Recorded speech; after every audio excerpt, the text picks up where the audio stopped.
स्वामी जी, आज का युग पैकेजिंग का युग है। हर तरफ पैकेज पैकेज की बात चलती। कोई नौकरी लगता है, कितना पैकेज होगा, ये काम करोगे तो कितना पैकेज में कर लोगे, शादी का है तो क्या पैकेज है। तो उसी तरह से हमारे अध्यात्म विज्ञान के अंदर जो है मन वचन काया एक पैकेज है।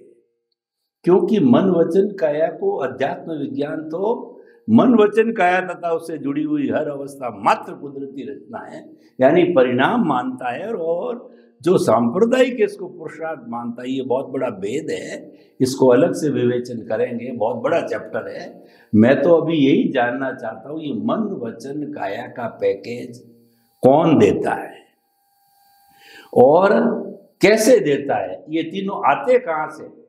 हर प्राणी के पास में तीनों ही बड़े टूल है, इसी से सारे काम करता है। तो ये पैकेज क्या है, कहाँ से आता है, कौन देता है, कैसे चलता है, तो सारा कृपया इसका एक पूरा पैकेज का आप विवेचन कीजिए। देखो, हमारा जो ये जीवन है मन वचन काया से चलता है, वो जीवन कुदरत ने दिया हुआ पैकेज है। ये पैकेज कुदरत ने इसीलिए दिया क्योंकि कर्मों के भुगतान के लिए, और भुगतान के लिए पैकेज दिया है।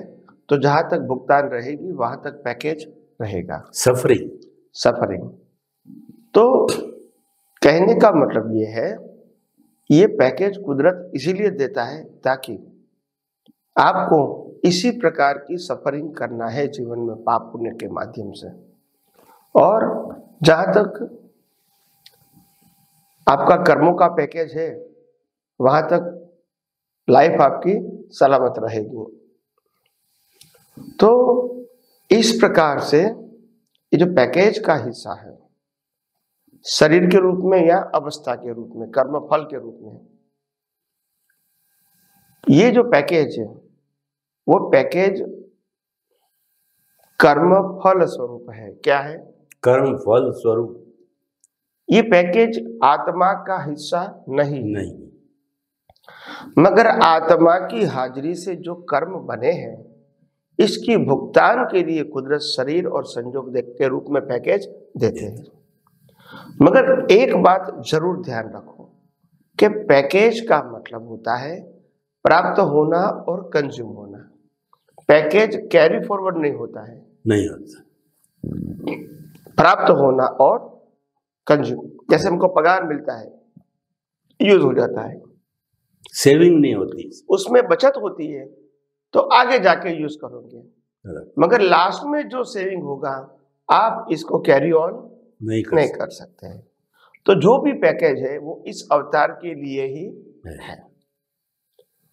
तो इसीलिए पैकेज का मतलब होता है आपका फिक्स लाइफ का प्रोग्राम, हिसाब। हाँ, वो प्रोग्राम आपका फिक्स हो गया है और इसी के मुताबिक आपका मन वचन काया का जीवन चलता है। और इंपॉर्टेंट बात यह है हमारे साइंटिस्टों के लिए कि ये जो पैकेज निकल रहा है, इसके सिर्फ हम ऑब्जर्वर हैं, सफरर नहीं है। सफरर तो प्रकृति है, हम ऑब्जर्वर हैं। और ऑब्जर्वर और सफरर दोनों हमेशा अलग होते हैं, और कैटालिस्ट भी अलग है। तो जहां तक आप पैकेज के ऑब्जर्वर है, वहां तक पैकेज की कोई इफेक्ट ऑब्जर्वर को नहीं होती है।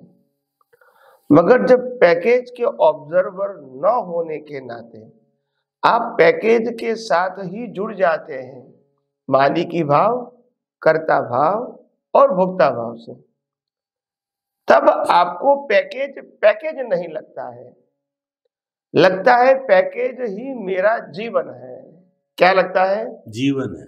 हालांकि पैकेज जीवन नहीं है, मेरा पैकेज है पैकेज से मुक्त रहना। क्या है? मुक्त रहना, ये मेरा जीवन है। और आज मेरी जो डिजाइन है उसी के मुताबिक बीज डालना, वास्तव में ये मेरा जीवन है। और ये जो बाहर दिखता है पैकेज रूप में वो तो मरण है, मगर मरण को जीवन लगता है, ये सबसे बड़ी अज्ञानता है। अज्ञानता। तो पैकेज को कभी जीवन इसीलिए नहीं बोला जाता है क्योंकि वो फिक्स हो गया है। अगर फिक्स हो गया है तो वो जीवन नहीं है, वो मैकेनिकल है, मैकेनिकल प्रोग्राम। और आज दुनिया में लोग फंसे हैं मैकेनिकल प्रोग्राम में। किस में फंसे हैं? मैकेनिकल प्रोग्राम में। तो इसीलिए हमने कहा कि ये मैकेनिकल जो प्रोग्राम है, वो प्रोग्राम अगर हम ऑब्जर्वर के फॉर्म में, ऑब्जर्वेशन के फॉर्म में उसको देखते जानते हैं, यही हमारी सबसे बड़ी ताकत है कि हम मैकेनिकल प्रोसेस को देख जान सकते हैं। ज्यादातर लोग अज्ञानता के वश ऐसी मैकेनिकल प्रोसेस में जुड़ जाते हैं और उसका ज्ञान दर्शन भी मैकेनिकल हो जाता है। तो ज्ञान दर्शन मैकेनिकल नहीं होना चाहिए, लाइव होना चाहिए। और इतना संशोधन करो कि ज्ञान दर्शन ही ऐसी चीज है जो रियल पावर है। सत्ता, संपत्ति, संबंध और साधन न कभी रियल पावर था, न कभी रियल पावर है, न कभी रियल पावर रहेगा। वो अवस्था के रूप में ही काम करके खत्म हो जाएगा। हम अवस्था को अवस्था के रूप में देख रहे हैं, चाहे स्थूल, सूक्ष्म और कारण।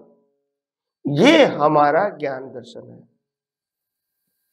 और यही ज्ञान दर्शन से हमारा विजन ब्रॉड बनता है, सूक्ष्म बनता है, शार्प बनता है और सेपरेशन में हेल्प होती है।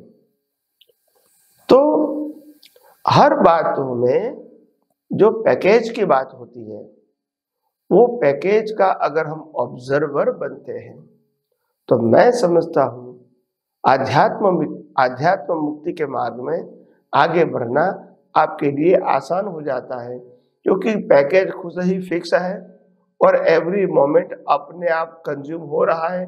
उसमें डीप जाने से कोई मतलब नहीं है। तो वैसे भी आगे आगे बात करते रहेंगे। स्वामी जी, आपका बहुत बहुत धन्यवाद। आज आपने कई चीजें एकदम खुलासा कर दिया। सबसे पहली बात, ये मन वचन काया जो है, ये हमारा भुगतान का साधन है, ये हमारा हिसाब है, ये हमारी सफरिंग है और ये हमको कुदरत देता है। और ये मैकेनिकल मोड है, इसीलिए इसके अंदर ज्यादा डीप जाने की जरूरत नहीं है, क्योंकि ऑटो मोड से अपने आप चलेगा। आप अगर कुछ इसमें पंचायती करोगे तो ही वैसे चलेगा, नहीं करोगे तो ही वैसे चल, तो फिर ये टाइम क्यों वेस्ट करें। तो इसीलिए आपने कहा बड़ी बात है कि ऑब्जर्वर बने रहना।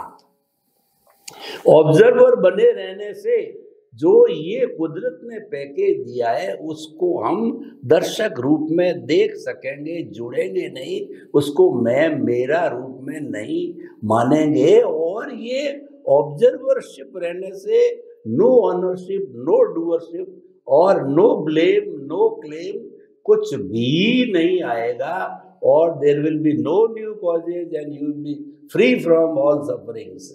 सो ये सारा गवर्न होता है ज्ञान दर्शन से। जो मूल आपने पावर बताई है, जो बात समझने की है दर्शकों, कि ज्ञान दर्शन के ऊपर फोकस करो। ये स्वामी जी से हमको इस पूरे एपिसोड्स के अंदर लेना है। ज्ञान दर्शन को पकड़ना है, ज्ञान दर्शन को गहरा करना है, शुद्ध करना है, यही हमारा लक्ष्य होना चाहिए। तो स्वामी जी, आपका बहुत बहुत धन्यवाद इस पैकेज के बारे में बताने के लिए। सच्चिदानंद। स्वामी जी, जब अपन ने ये एपिसोड पैकेज को ही समर्पित कर दिया है तो एक दूसरा पैकेज और ले लेते हैं।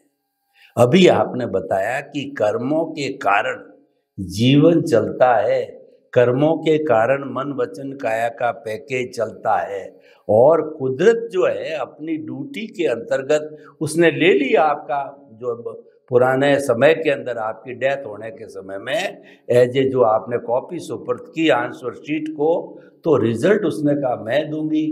तो इसीलिए वो ले ली, ये तो अपनी ड्यूटी के तहत ये कराती है। तो कृपया ये कर्म चीज क्या है? क्योंकि जितने भी दुनिया में 360-65 तरह के धर्म दर्शन है, जो आत्मा को मानता है, हर कर्म को मानता है, और मुख्य रूप से उसमें अज्ञान कारण बताया जाता है। लेकिन हर एक ने अलग अलग, कुछ ने ईश्वर कहा, किसी ने अदृष्ट कहा है, किसी ने कर्म फल कहा, किसी ने कर्म रज कहा, कई हर एक फिलॉसफी के अपने अपने नाम है। लेकिन कुल मिलाकर के वो ज्ञान जो बाहर से आया हुआ है वो मूल आत्मा का स्वभाव नहीं है।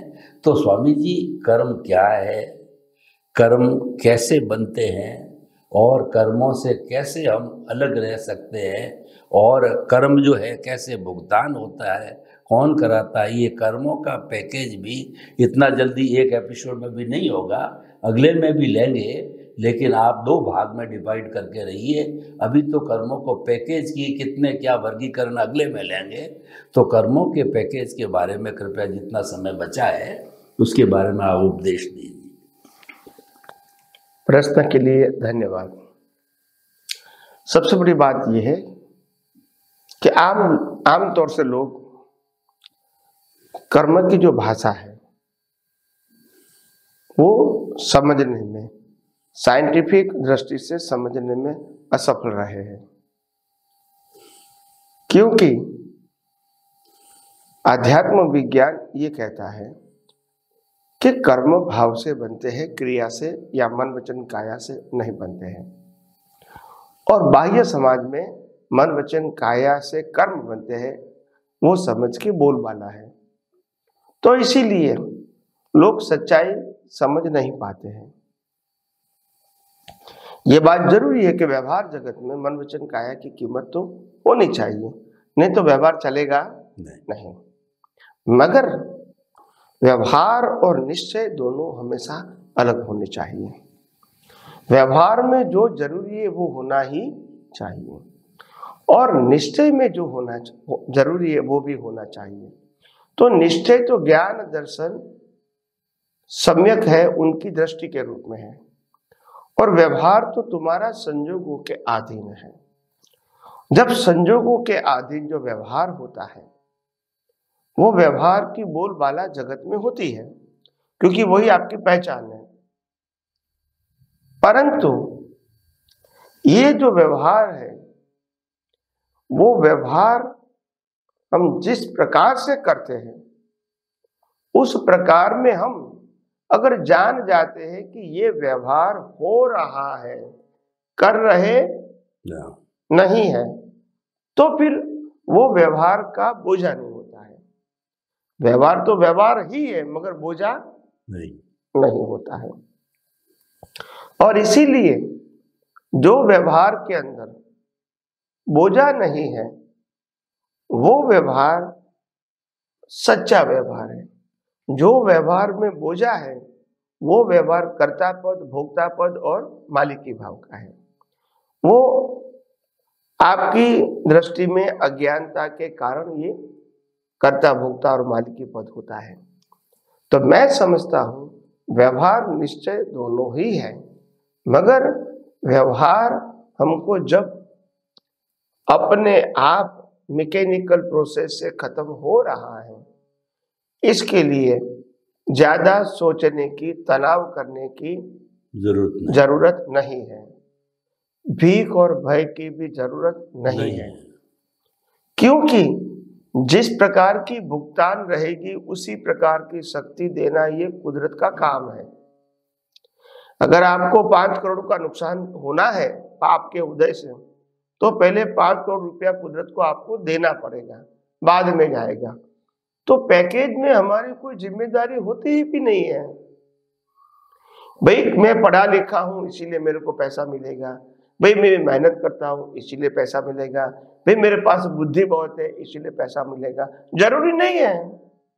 मेरा पुण्य है तो पैसा मेरे को कैसा मिलना चाहिए वो कुदरत का काम है। उसको हमारा विषय नहीं मानना, विषय नहीं मेरा मानना। विषय नहीं। जैसे अगर मेरा पुण्य है मगर मेरे पास पढ़ाई नहीं है, मेरे पास कोई स्पेशल आवड़त नहीं है, स्पेशल डिग्री नहीं है, स्पेशल काम भी नहीं है, फिर भी मेरा पुण्य है, तो कुदरत मेरे को लॉटरी से भी पैसा दिलवाएगी।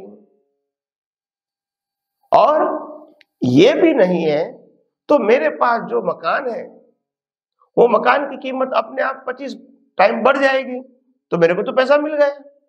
तो पैसा मिलना वो कोई एक संजोग नहीं है।